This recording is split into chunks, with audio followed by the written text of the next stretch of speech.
How to use GrabPay Wallet for cashless payment. First of all, open the Grab app and make sure you are logged into your account. Next, tap on the Payment tab to access your GrabPay Wallet. You will see an option to add funds to your wallet, either by linking your bank account using a debit or credit card, or adding money via GrabPay partners. Once your wallet is funded, you are ready to make payments.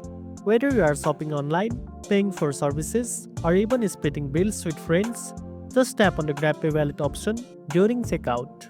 If you want to pay in store, look for the GrabPay QR code, open the app, scan the code, and confirm the payment. You can also send money to friends or family using their GrabPay wallet or scanning their QR code.